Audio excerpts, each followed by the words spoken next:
Tonga ety amin'ny Kapsaty moa zany ireo mpitandro filaminana eo anivon'ny gendarmerie pirenena amin'izao fotoana izao.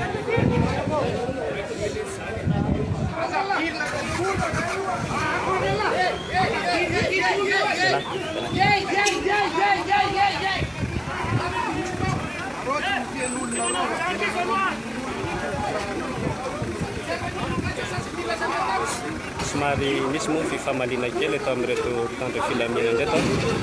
Misy ny manaiky ny idiran'ny tomobile n'ireo gendarmerie ato anatiny, misy kosa ireo tsy manaiky ny ampidirana ny fiaran'ireo gendarmerie ato anatiny ka dia miteraka fifandirana kely zany.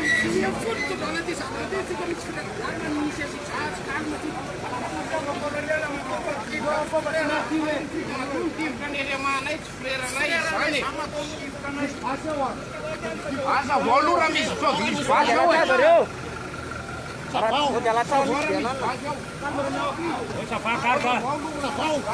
Ya dia raikitra moa zany ny fisavanan'ny fiaran'reto gendarme reto ataon'reto miaramila reto amin'izao fotoana izao sao dia misy fitaovam-piadiana hoy izy ireo.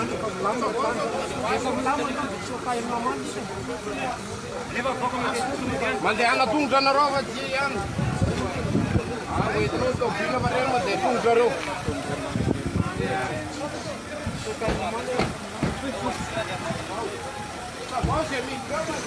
Na izay natongro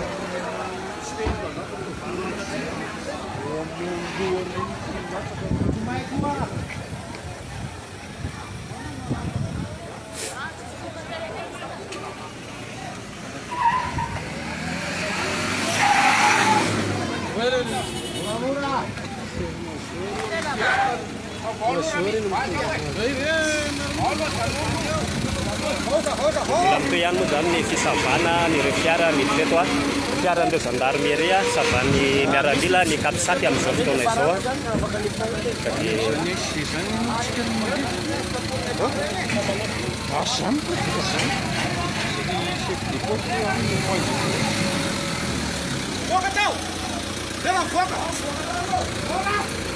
Afasta o cara aí, papai, olha o Lulão. Afasta o cara aí.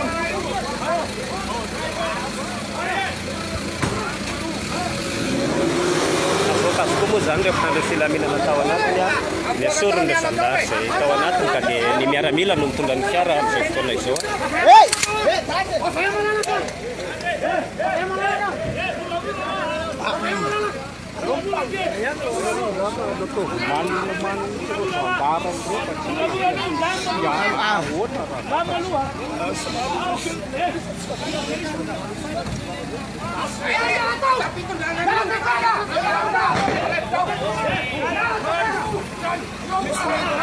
Ya dia misy basy mipoaka moa zany zao ato Kapsaty amin'izao fotoana izao.